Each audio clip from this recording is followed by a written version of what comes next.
साथियों नमस्कार। पिछली क्लास में हम लोगों ने वर्ब से रिलेटेड कुछ बात की थी। वर्ब किसे कहते हैं, वर्ब के क्या प्रकार होते हैं, उसके बारे में हम लोगों ने उदाहरण सहित पूर्ण तरीके से व्याख्या की। और उसके बाद में वर्ब के जो फॉर्म होते हैं उसके बारे में हम लोगों ने बात की और वर्ब का पूरा पोर्शन कंप्लीट किया था। आज हम लोग एक नए टॉपिक की शुरुआत करेंगे जिसका नाम है टेंस। और टेंस का अर्थ होता है काल। क्या अर्थ होता है? काल। देखिए, काल शब्द लिखते ही हमारे दिमाग में प्रश्न आता है कि काल का अर्थ क्या होता है, काल की परिभाषा क्या होती है। तो काल का अर्थ होता है समय, यानी समय के चक्र को काल कहते हैं। जिस प्रकार से समय चलता रहता है, पुराना समय था जो भूतकाल की बातें थी, पुराना समय जो भूत समय था, जो प्राचीन काल था, वह है जो भूतकाल की श्रेणी में, यानी वह भी एक प्रकार का समय था। और वर्तमान में हम लोग जो चल रहे हैं वर्तमान समय में, वह आपका वर्तमान काल हो जाएगा। और जो कह सकते हैं 2020 की बात हो रही है, 2025 टू 21 में मतलब 2021, ये सब भविष्य की बातें हो जाएगी। तो हम लोग काल को 3 भागों में डिवाइड कर सकते हैं। टेंस इंग्लिश में समझाएंगे क्योंकि इंग्लिश का टॉपिक मैं आपको समझा रहा हूं। तो सबसे पहला है जो काल हो जाएगा आपका प्रेजेंट टेंस। टेंस है और अंग्रेजी में बोलेंगे प्रेजेंट, यानी वर्तमान काल। PRESENT present. और टेंस को लिखने की आवश्यकता नहीं क्योंकि टेंस का पोर्शन आपको समझा रहे हैं। और दूसरा है आपका पास्ट टेंस।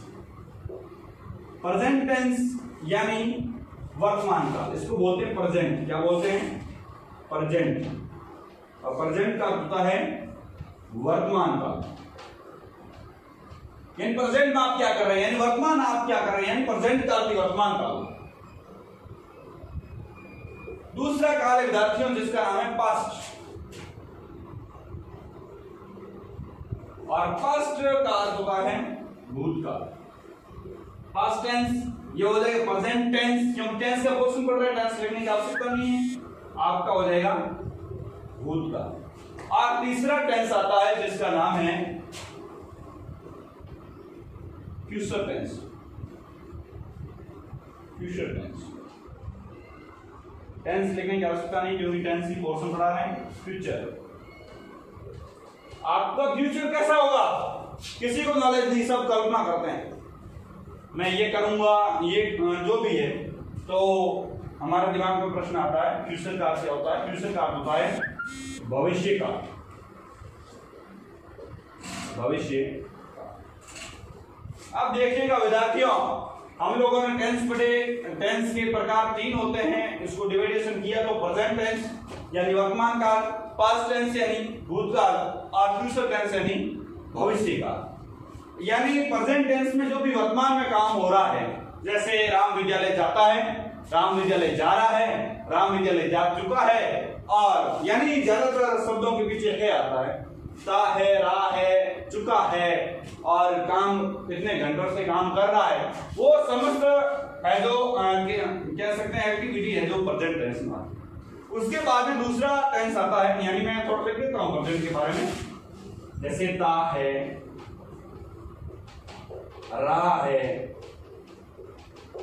कॉमा, चुका है, जैसे इस प्रकार से।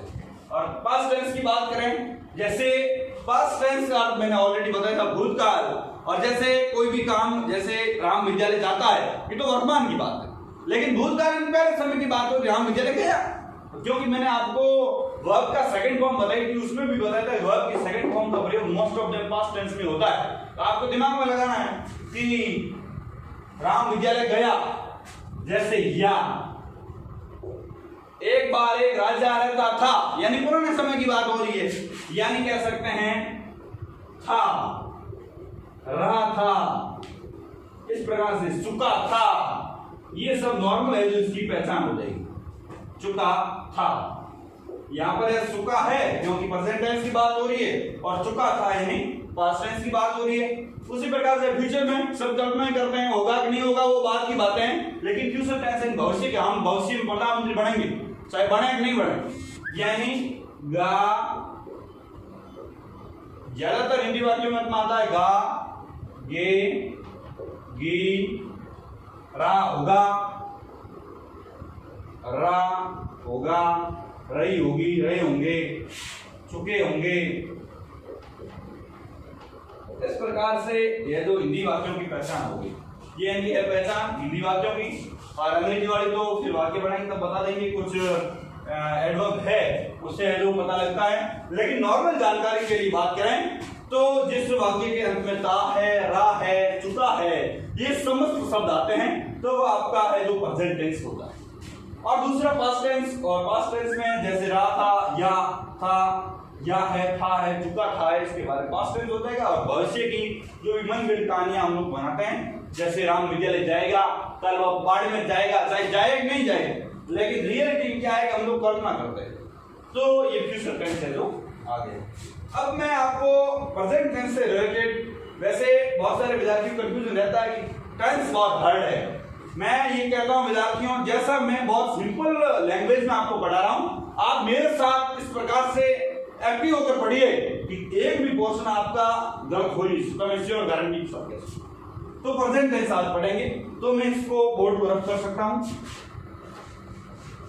प्रेजेंट टेंस क्या है, क्या इसकी खास बात है, और इससे रिलेटेड किस प्रकार से जो सेंटेंस होते हैं उसके बारे में बात करेंगे।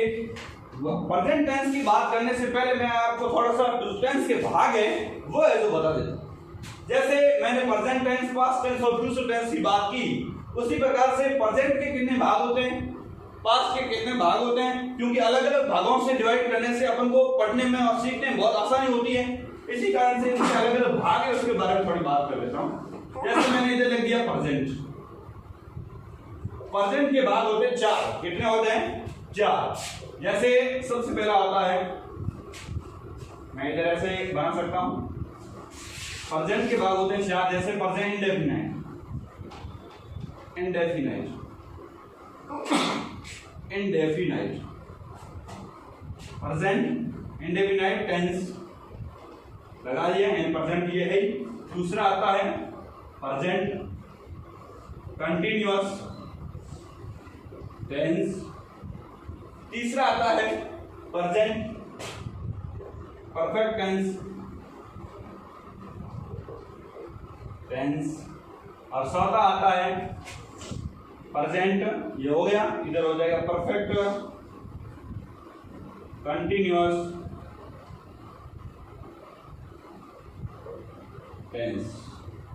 आप देखिएगा, मैं इसका हिंदी अर्थ बता देता हूं पहले, ताकि आपका जो बहुत सारे विद्यार्थी को जानने का इच्छुक होते हैं कि इंडेफिनाइट का अर्थ क्या है, कंटिन्यूअस का अर्थ क्या है, परफेक्ट अर्थ क्या है, परफेक्ट कंटिन्यूअस टेंस का अर्थ क्या है। तो इंडेफिनाइट का अर्थ होता है अनिश्चित वर्तमान, अनिश्चित। राम विद्यालय जाता है, सूर्य पूर्व दिशा में उदित होता है। इंडेफिनाइट टेंस का अर्थ होता है अनिश्चित। प्रेजेंट टेंस यानी वर्तमान काल। वर्तमान काल लिखता नहीं हूं क्योंकि थोड़ा इसमें थोड़ा और कह सकते हैं, लेकिन नहीं लेके आपको समझ नहीं पा सकता है। अनिश्चित वर्तमान, प्रेजेंट का वर्तमान हो जाएगा, टेंस का काल हो जाएगा। उसी प्रकार से कंटिन्यूअस है, कंटिन्यूअस कोई भी काम कंटिन्यू होता है, और ये कंटिन्यूअस है। कंटिन्यू का अर्थ होता है जारी, और कंटिन्यूअस का अर्थ लगातार, यानी लगातार कोई कार्य हो रहा है, वह टेंस आपका कंटिन्यूअस। तीसरा है परफेक्ट टेंस। परफेक्ट का अर्थ होता है पूर्ण, यानी कोई भी काम आपका पूर्ण हो चुका होता है, तो ये हम लोग परफेक्ट टेंस का प्रयोग करेंगे, तो ये हो जाएगा आपका पूर्ण। वर्तमान काल है तो पूर्ण वर्तमान काल, और भूतकाल है तो पूर्ण भूतकाल, और आपका भविष्य काल है पूर्ण भविष्य काल। ये आ जाए, देखिएगा परफेक्ट कंटिन्यूअस, यानी परफेक्ट यानी पूर्ण, कंटिन्यूअस यानी लगातार। इसको हम लोग क्या बोल सकते हैं? पूर्ण लगातार, ये तो बोल सकते हैं। अब देखिएगा, प्रेजेंट होगा तो पूर्ण लगातार वर्तमान काल, और पास्ट होगा तो पूर्ण लगातार भूतकाल। ये देखिएगा, प्रेजेंट के चार भाग होते हैं, उसी प्रकार से पास्ट के भी चार भाग होते हैं। इसको समझने के लिए मैं इधर प्रेजेंट की जगह पास्ट लगा देता हूं। अब देखिएगा, मैंने पास्ट लगा दिया, यानी past indefinite tense, past continuous tense, past perfect tense और पास्ट परफेक्ट कंटीन्यूअस टेंस। 4 भाग हो गए। उसी प्रकार से फ्यूचर के 4 भाग हैं। कुछ नहीं है, नॉर्मल से दिमाग लगाओ, एक आपका टेंस बहुत अच्छे से हो जाता है तो दूसरा टेंस अपने आप तैयार हो जाएगा। जैसे पास्ट इसका भूतकाल होता है वैसे,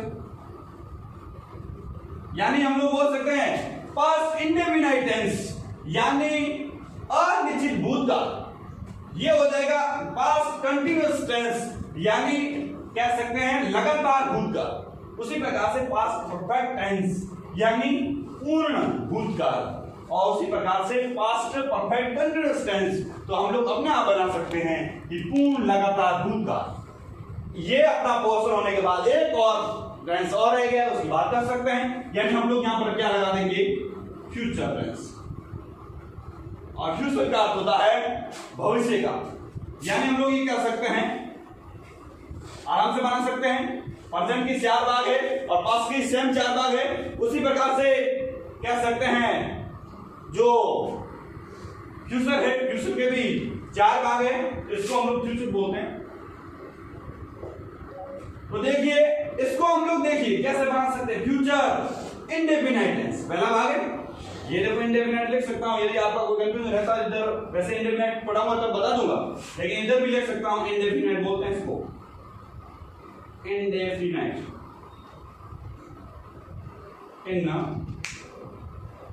डेफिनाइट टेंस का टेंस है लिख दूंगा, आपकी ज्ञान की बढ़ोतरी के लिए। कंटिन्यूअस है तो लिख सकता हूं कंटिन्यूअस, कंटिन्यूअस टेंस का टेंस। परफेक्ट है तो लिख सकता हूं परफेक्ट, परफेक्ट कंटिन्यूअस टेंस है तो लिख सकता हूं परफेक्ट कंटिन्यूअस टेंस का टेंस बस। तो देखिए future continuous future indefinite tense यानी कह सकते हैं अनिश्चित, फ्यूचर का क्या होगा, भविष्य का, यानी अनिश्चित भविष्य का। देखिएगा दूसरा फ्यूचर कंटिन्यूअस टेंस यानी लगातार भविष्य का, यह हो गया। अब देखिएगा तीसरा आता है फ्यूचर परफेक्ट टेंस यानी पूर्ण भविष्य का, बस। और चौथा आपका आ जाता है परफेक्ट कंटीन्यूअस टेंस है, साथ में क्या जोड़ दो, future, future perfect continuous tense यानी पूर्ण लगातार भविष्य का। ये 4 भाग हो गए। अब प्रत्येक के 4 भाग, कुछ नहीं है, प्रेजेंट के मैंने बताया 4 भाग है, पास्ट के भी 4 भाग है और फ्यूचर के भी 4 भाग हो जाने के बाद एक पोर्शन बात करेंगे हम इंडेफिनाइट टेंस की। किसकी, इंडेफिनाइट टेंस की, वो है जो अभी प्रेजेंट की बात करेंगे, क्योंकि हम लोग वर्तमान में चल रहे हैं, वर्तमान में चलने के बाद भूत में चलेंगे और भूत के बाद भविष्य की बात करेंगे। तो सबसे पहले बात कर रहे हैं प्रेजेंट टेंस की, तो उससे रिलेटेड प्रत्येक टॉपिक को आपको बेहतरीन तरीके से समझा दिया जाएगा। इसको रफ कर देता हूं, चलिए। तो विद्यार्थियों हम लोग बात कर रहे हैं प्रेजेंट टेंस, और प्रेजेंट टेंस में भी उस पोर्शन को लेकर हाजिर हुए हैं और जिसका नाम है प्रेजेंट सिंपल कह सकते हैं, प्रेजेंट इंडेफिनाइट कह सकते हैं। सिंपल कहें या साधारण वर्तमान कहें या पर साधारण अनिश्चित काल कहें, एक ही चीज विद्यार्थियों। तो सबसे पहला आता है प्रेजेंट इंडेफिनाइट।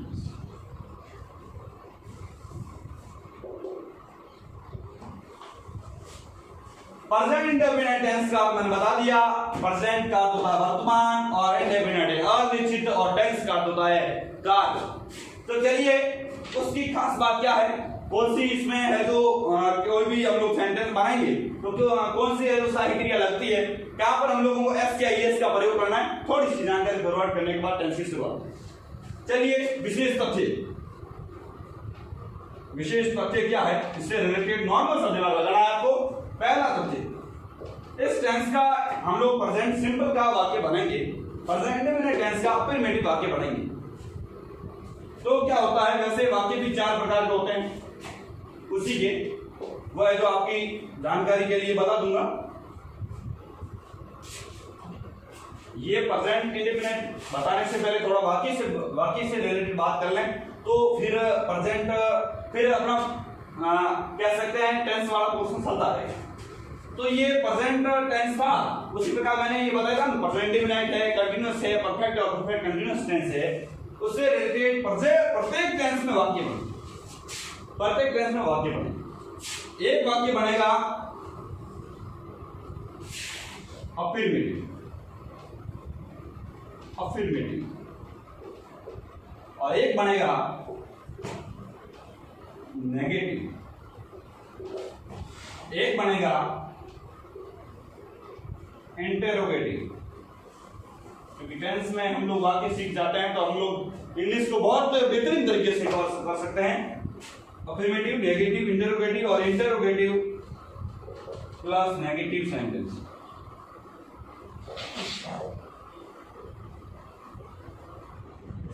अब देखिएगा मैंने प्रेजेंट इंडेफिनिट टेंस के बारे में क्यों लिखा। पहला वाक्य बनेगा अफर्मेटिव। अफर्मेटिव अर्थ क्या होता है वो बताने से पहले थोड़ी आपको जानकारी, बताने के बाद थोड़ी जानकारी प्रोवाइड करूंगा। अफर्मेटिव,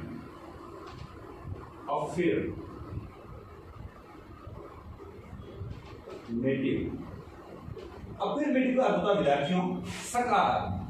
क्या अर्थ होता है? अफर्मेटिव सेंटेंस है, इधर लिख सकता हूं SENTENC। ये वाक्य की बात हुई, इधर भी सेंटेंस है, इतना लिख सकता हूं SENT, क्योंकि पूरी सेंटेंस भी आपको स्पेलिंग मैंने दे दी है। और इंटरोगेटिव प्लस नेगेटिव की सेंटेंस भी SENT। अब देखिए अफर्मेटिव सेंटेंस, सेंटेंस बोल सकता हूं इधर, सेंटेंस, सेंटेंस यानी सकारात्मक वाक्य, सकारात्मक। ओके, अब देखिए यह नेगेटिव, नेगेटिव लिख सकता हूं इधर। प्रत्येक विद्यार्थी गहरे से देखेगा तो एक ऐसा पोर्शन नहीं रहेगा जो आपको समझ नहीं आ रहा। नेगेटिव, नेगेटिव का अर्थ होता है नकारात्मक। अब देखिए इंटरोगेटिव, इंटरोगेटिव का अर्थ होता है, इसको मैं इधर लिख सकता हूं इंटरोगेटिव, इंटरोगेटिव, इंटरोगेटिव का अर्थ होता है प्रश्नवाचक। और इंटरोगेटिव प्लस नेगेटिव, इंटरोगेटिव यानी प्रश्नवाचक प्लस नेगेटिव यानी नकारात्मक, इसमें हो जाएगा आपका प्रश्नवाचक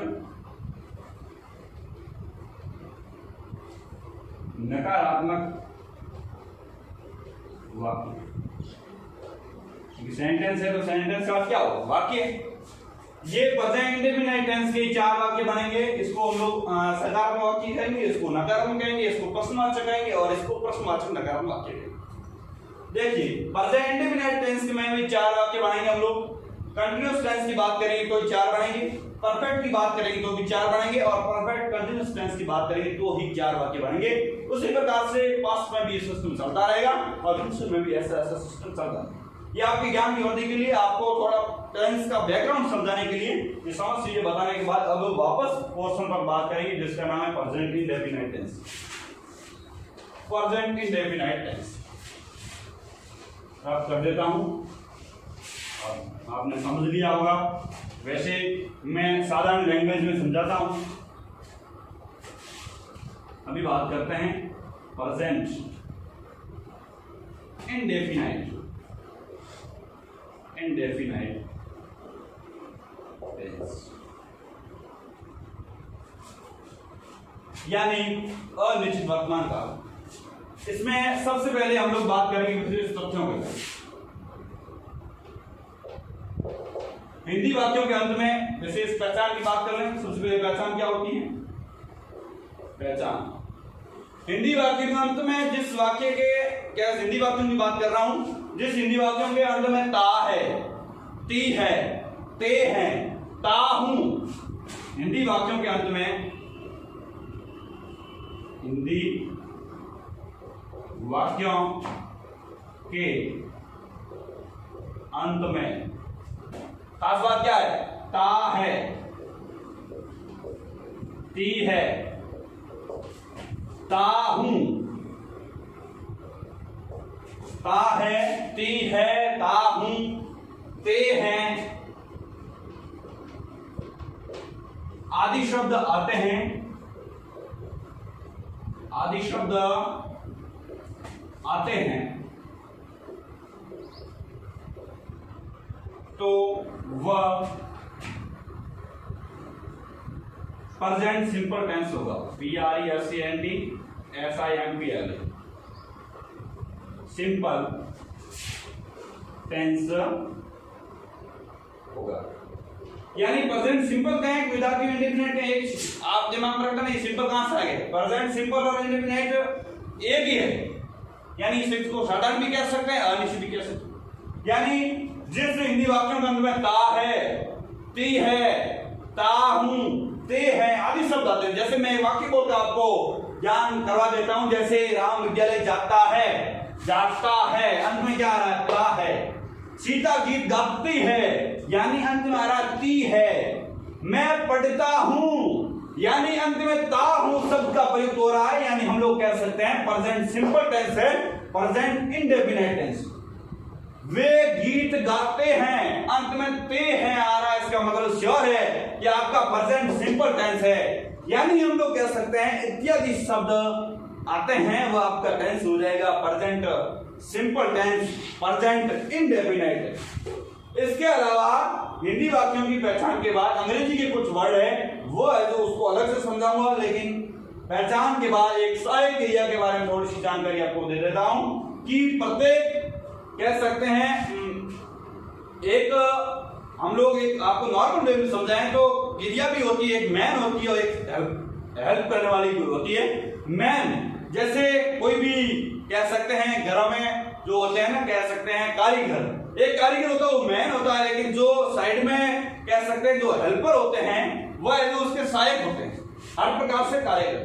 तो इसमें मैन वर्ब के साथ साथ सहायक क्रिया भी लगानी पड़ेगी ताकि आपका वाक्य एकदम करेक्ट रूप से सही हो।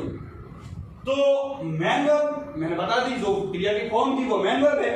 अब सहायक क्रिया कौन कौन सी लगती है कह सकते हैं, प्रेजेंट अभी मैं सिंपल की बात कर रहा हूं, इंडेफिनिट टेंस कर रहा हूं, तो सहायक क्रिया कौन कौन सी होती है? मतलब सहायक क्रिया हम लोग ये कह सकते हैं वे क्रियाएं जो मुख्य क्रिया के साथ जुड़ती है और उसकी सहायता करती ताकि वाक्य है जो सही तरीके से बन सके, वह है जो सहायक क्रिया होती। तो ये दूसरे तथ्य की बात करता हूं, तो दूसरे तथ्य में आपका आ जाता है सहायक क्रिया। सहायक क्रिया अब देखिए, मैन होता है उसको मैन वर्ब बोलते हैं, और सहायक होती है हेल्पिंग वर्ब। सहायक क्रिया, सहायक क्रिया इसको हम लोग कह सकते हैं हेल्पिंग वर्ब। क्या बोल सकते हैं? Helping verb. अब देखिए सहायक क्रिया कौन कौन सी इसमें लगती है।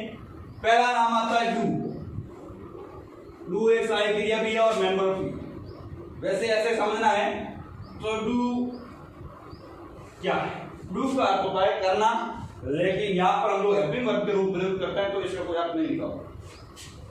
अब देखिए सहायक क्रिया के रूप में डू और डज का प्रयोग किया जाता है, कहां पर? Present simple tense. अब देखिए डू का प्रयोग किसके साथ करेंगे, डज का प्रयोग किसके साथ? यदि प्रत्येक क्रिया के अंदर कर्ता तो होता ही है, तो कौन सी कर्ता के साथ किसका प्रयोग करेंगे और कौन से कर्ता के साथ किसका प्रयोग करेंगे, उसकी आपको थोड़ी जानकारी। डू का प्रयोग सबसे पहले मैं आपको दे रहा हूं डू का प्रयोग। किसका? डू का प्रयोग। डू का प्रयोग बहुवचन कर्ता के साथ। कौन से कर्ता के साथ? बहुवचन कर्ता। बहुवचन कर्ता कौन कौन से होते हैं वो भी थोड़ी बात करें। डू का प्रयोग बहुवचन कर्ता के साथ किया जाता है। देखिएगा बहु का मतलब बहुत सारे वचन है, संख्या, यानी नॉर्मल वे में समझे तो जिनकी संख्या एक से अधिक है वो बहुवचन की श्रेणी में आ जाएगा, और जिनकी संख्या एक है वो एक वचन की श्रेणी में आ जाएगा। यानी डू का प्रयोग बहुवचन कर्ता के साथ होते हैं। बहुवचन कर्ता के उदाहरण की बात करें तो इसको थोड़ा ऊपर रख कर देता हूं, चलिएगा।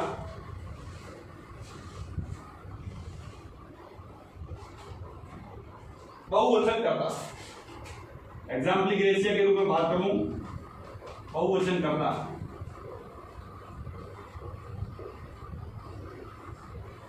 बहुवचन कर्ता होता है आई। देखिएगा आई प्रेजेंट टेंस में बहुवचन है, लेकिन पास्ट टेंस में एक वचन। आई, आई का अर्थ होता है मैं के वो दो मात्रा होती है ऑलरेडी। वी, वी का अर्थ क्या होता है?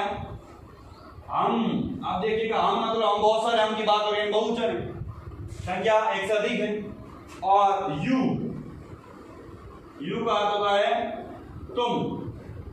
और स्वतः आता है दे, THEY, दे का अर्थ होता है वे, यानी बहुत सारे इंसान, बहुत सारे कह सकते हैं वचन की बात हो रही, बहुत सारी संख्या की बात हो रही, तो बहुवचन की शब्द इसको रखेंगे। आई, वी, यू और दे, चार शब्द को दिमाग में बिठा दीजिए।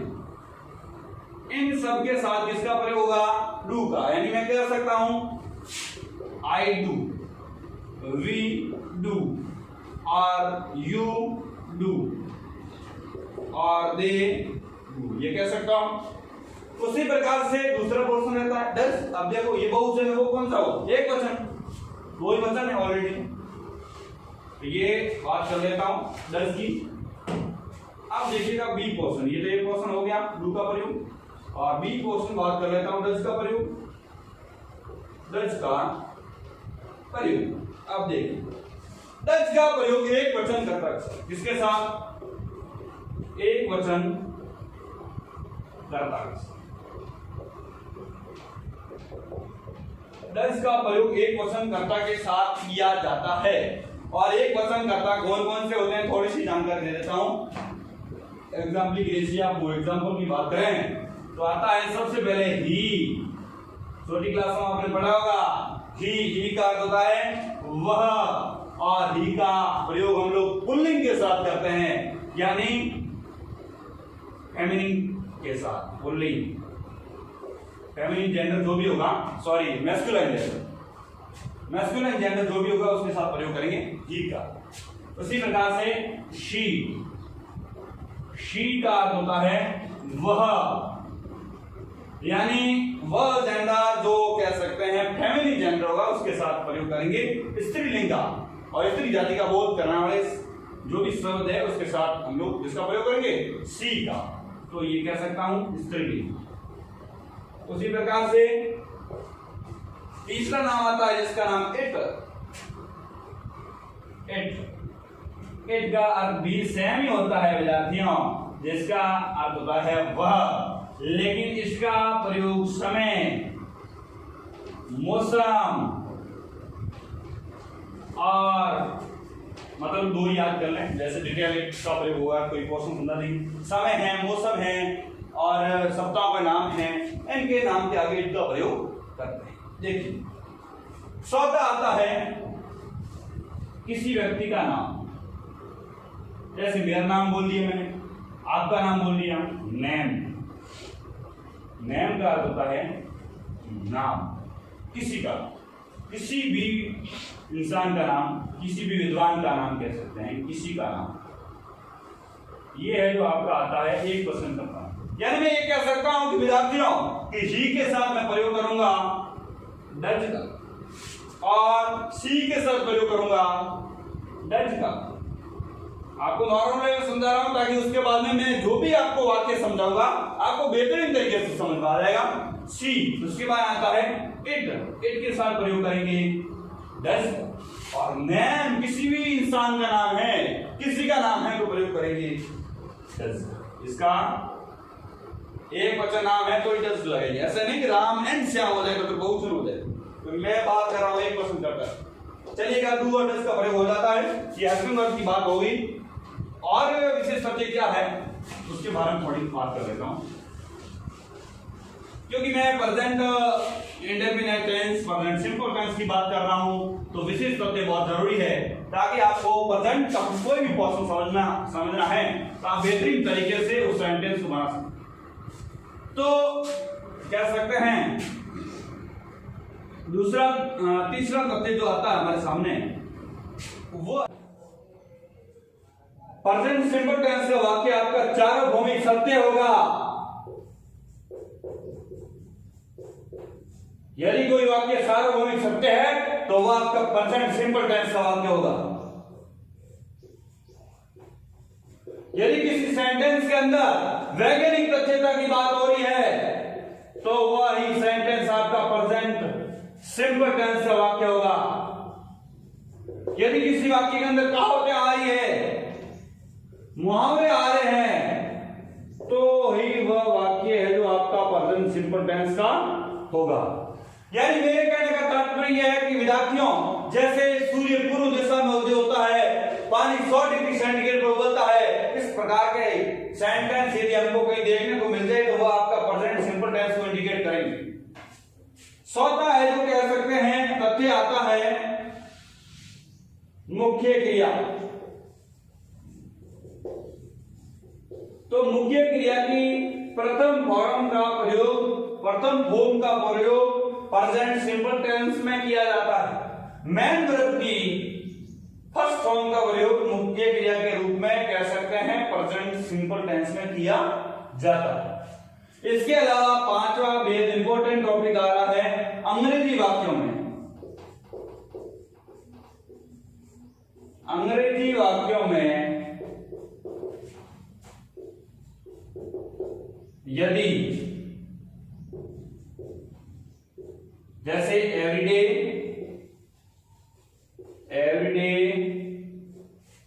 Every week, every month, every year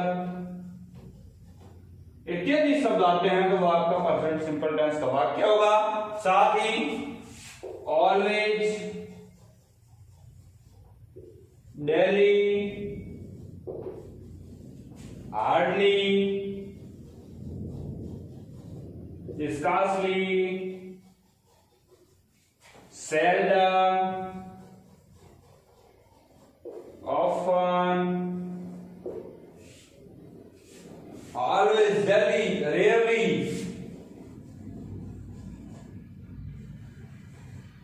इत्यादि शब्द, इनमें से कोई यदि एक आध शब्द है तो उसको पीडीएफ में भेज देंगे। यानी मेरे कहने का तात्पर्य यह है कि अंग्रेजी वाक्यों में every day, every week, every month, every year, always, daily, rarely, daily, hardly, scarcely, seldom, often इत्यादि शब्द जिस टेंस में आते हैं वह आपका टेंस प्रेजेंट सिंपल टेंस होगा। तो विद्यार्थियों, आज मैंने प्रेजेंट सिंपल के बारे में विस्तृत तरीके से जानकारी दे दी है। कल मैं आपको सेंटेंस करवाऊंगा, अफर्मेटिव सेंटेंस करवाऊंगा, नेगेटिव सेंटेंस करवाऊंगा, इंटरोगेटिव सेंटेंस करवाऊंगा, इंटरोगेटिव सेंटेंस करवाऊंगा। चारों सेंटेंस सभी कंप्लीट होगा जब है तो ये आपका प्रेजेंट सिंपल टेंस के महत्वपूर्ण तथ्य है जो आपके कंसेप्ट क्लियर होगा, तब ही आपका ये कंसेप्ट